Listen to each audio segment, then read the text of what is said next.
السلام علیکم ورحمۃ اللہ وبرکاتہ۔ سلامتی ہو آپ سب پر۔ آج میں آپ لوگوں سے ایک بات شیئر کرنا چاہتا ہوں۔ قرآن ایک، اللہ ایک، طریقہ ایک، اور ساری چیز ایک ہے، تو پھر ہم لوگوں کے آپس میں اختلاف کیوں ہے؟ اختلاف یہی ہے، صحیح حدیث کو ہم لوگ پڑھ نہیں پاتے ہیں، صحیح حدیث کے حساب سے ہم لوگ بیان نہیں دے پاتے ہیں، صحیح حدیث کے طریقے پہ ہم لوگ چل نہیں پاتے ہیں، اس لیے اختلاف ہے۔ آج میں آپ لوگوں سے یہ کہنا چاہتا ہوں کہ ایک چیز یہ بتائیے، ہم لوگ جو نماز پڑھتے ہیں، دیکھے ہوں گے اپنے گاؤں میں بھی دیکھے ہوں گے بوڑھا بزرگوں سے کو کہ وہ جب نیت مسئلے پہ آتے ہیں، نیت کرتے ہیں، اور جب اللہ اکبر تکبیر بولتے ہیں تو ان کا کیا ہاتھ ہوتا ہے؟ ایسے ہوتا ہے یا ایسے ہوتا ہے، کچھ لوگ ایسے بھی کر لیتے ہیں، تو یہ غلط ہے، یہ صحیح طریقہ نہیں ہے۔ اگر صحیح طریقہ آپ دیکھیں گے تو آپ کا صحیح طریقہ یہ ہوگا کہ آپ کا فیس قبلہ کی طرف، آپ کا منہ قبلہ کی طرف، تو ہاتھ آپ کا کان میں کیوں ہوگا بھائی؟ آپ کا ہاتھ یہ پوزیشن ہوگا، آپ کا پوزیشن یہ ہوگا، کیوں کہ ہاتھ بھی قبلے کی طرف ہوگی، سمجھ رہے ہیں؟ یہ ہاتھ بھی آپ کی قبلے کی طرف ہوگی۔ اب کچھ لوگ کان پکڑتے ہیں، اب یہ تو نہیں معلوم مجھے وہ کان کیوں پکڑتے ہیں، لیکن صحیح طریقہ یہی ہے۔ اب باقی دیکھیے، ہر کسی کے مطلب اپنی اپنی سمجھ ہے، اور عبادت میں تو کسی کی اپنی سمجھ اور کسی کی اپنی منمانی چلے گی نہیں۔ اب کوئی اگر یہ چیز کو غلط ثابت کرتا ہے تو اس کے لیے وہ دلیل دے، دلیل بتائے کہ یہ چیز ایسے نہیں ایسے ہے، چلیے ٹھیک ہے، کوئی بات نہیں، ایک بات تو سمجھ میں آ گئی۔ نماز کو صحیح پڑھنے کا طریقہ، فرض نماز کا کیا ہے، اس کو صحیح طریقے سے اگر لوگ جانیں تو اس کو معلوم بھی ہوگا ترجمہ کیا ہے۔ ہم اگر مان لیجیے اللہ اکبر بولے تو اس کے بارے میں ہمیں کیا بولنا چاہیے، اس کا ترجمہ کیا ہے، اس کو جاننا چاہیے کہ اللہ اکبر کیوں بولے ہم، اس کا طریقہ کیا ہے، یہ سیکھنا ضروری ہے۔ اب مان لیجیے اب ہم پڑھیں، کوئی بھی دعا اس میں پڑھ رہے ہیں، اس دعا کا ترجمہ اگر مجھے نہیں معلوم ہے تو ہمیں معلوم مطلب نہیں ہونے کے کارن اس ترجمہ کا ویلو سمجھ میں نہیں آئے گا۔ اب اس ترجمہ کا ویلو سمجھ میں نہیں آئے گا تو اس کی اہمیت کیا رہے گی؟ کچھ نہیں رہے گی، بس ہمیں کسی نے رٹا مروا دیا اور اب سیکھ لیے ہیں تو ہم اسی کو رٹ رہے ہیں۔ اب کسی کے یہاں جا رہے ہیں، اس کے بارے میں آپ جانیں گے ہی نہیں، اس کی قدر کیا، اہمیت کیا کریں گے آپ؟ تو اس لیے ہم لوگوں کو نماز میں اتنا انٹرسٹ نہیں ملتا ہے۔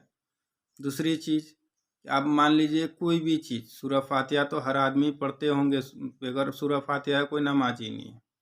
سورہ فاتحہ کا ترجمہ ہم لوگوں کو معلوم نہیں، سورہ فاتحہ کا اگر ترجمہ صحیح سے پڑھیں تو ہمیں اللہ کی ڈر ہمارے ذہن میں ہوگی۔ اب مان لیجئے زمین سورہ کچھ بھی ملا رہے ہیں، اس کا ترجمہ ہمیں پڑھنا چاہیے۔ ترجمہ جب آپ پڑھیں گے تو ترجمہ کے ساتھ آپ کو ساری مطلب ثواب تو ہوگی، لیکن اس کا ہدایت بھی ہوگا آپ کو۔ جب ترجمہ نہیں پڑھیں گے تو آپ مان لیجئے رٹنے سے ہی، اب مان لیجئے میں آپ کو کوئی انگلش ورڈ آپ کو دے دیتا ہوں، آپ اس کو رٹ لیے، اب انگلش ورڈ آپ رٹ لیے، اس کا ٹرانسلیٹ آپ کو معلوم ہی نہیں ہے کہ ہم یہ رٹ جو بول رہے ہیں، یہ جو رٹے ہیں، اس کو جو ہم رٹا مار رہے ہیں بول رہے ہیں، اس کا ترجمہ کیا ہے، تو آپ کو معلوم کیا ہوگا؟ معلوم نہیں ہوگا نا۔ ہاں، آپ انگلش کا وہ ورڈ کو آپ سیکھ گئے، یہ میں جانتا ہوں، اس کو اچھی طریقے سے آپ نے پڑھ لیا ہے اس میں، لیکن آپ نے پڑھا کیا ہے آپ کو جب معلوم ہی نہیں ہوگا تو پھر آپ کس کو سمجھائیں گے، کیا سمجھائیں گے؟ تو اس لیے میں کہتا ہوں میرے دوست، قرآن ایک ہے، قرآن کا طریقہ ایک ہے، اللہ ایک ہے، تو پھر ہم لوگ آپس میں ویسی باتیں مت کیجیے جس میں بغاوت ہو، ویسی چیز مت کیجیے کہ جس میں انسانیت ختم ہو گئی ہو۔ اور میں آپ لوگوں سے، سارے لوگوں سے یہ کہتا ہوں میرے بھائی، سب سے پہلے اپنی نماز کو ٹھیک کیجیے۔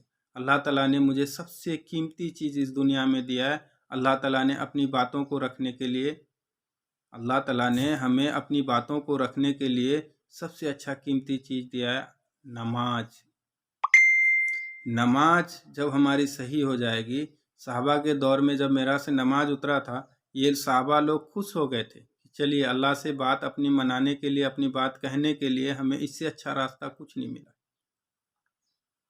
جب نماز ہم ویسا پڑھیں گے، نماز کو جانیں گے، نماز کا طریقہ صحیح کریں گے تو ہمیں ہر چیز معلوم ہو جائے گا، نہیں ایسا جو آپ کو جنا دے۔ یہ آپ کے اوپر نربھر کرتی ہے کہ آپ کیا چیز سیکھنا چاہتے ہیں، آپ کیا جاننا چاہتے ہیں۔ میرے بھائی، ٹائم دیجیے، اپنا ٹائم نکالیے۔ ہر کسی کو معلوم ہے کہ ایک نہ ایک دن یہ دنیا میرے لیے فنا ہونی ہے، میں اس دنیا کو چھوڑ کے جاؤں گا۔ کسی نے روک رکھا ہے میرے بھائی؟ آئیے، چھوڑ دیجیے دنیا کی چیزوں کو، دنیا کی باتوں کو۔ میں یہ نہیں کہتا ہوں کہ آپ پورا دنیا کو چھوڑ کے چلے مطلب دن میں گھس جائیے، نہیں۔ دعا ہے ربنا آتنا فی الدنیا حسنۃ وفی الآخرۃ حسنۃ وقنا عذاب النار، اللہ ہماری دنیا بھی اچھا کر دے، دین بھی اچھا کر دے۔ کوشش کیجیے، اس سے تو کسی نے روکا نہیں ہے نا۔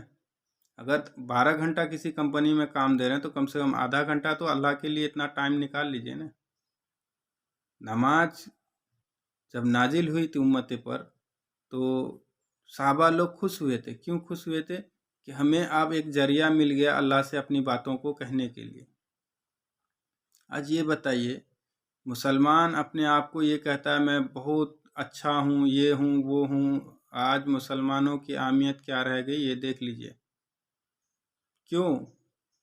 یہ ان کی کمی نہیں ہے میرے بھائی، یہ ہماری خود کی کمی ہے۔ ہم نے اپنے اخلاق کو چھوڑ دیا، ہم نے اپنے ویوہار کو چھوڑ دیا، ہم نے اپنے اس بتائے ہوئے حدیث کو چھوڑ دیا جس کو رسول اللہ صلی اللہ علیہ وسلم ہم لوگوں کو پڑھ کے سنا کے بتا کے گئے۔ جب پڑھو گے نہیں، جانو گے نہیں، سمجھو گے نہیں تو میرے بھائی پھر امید کس سے کیا رکھو گے آپ؟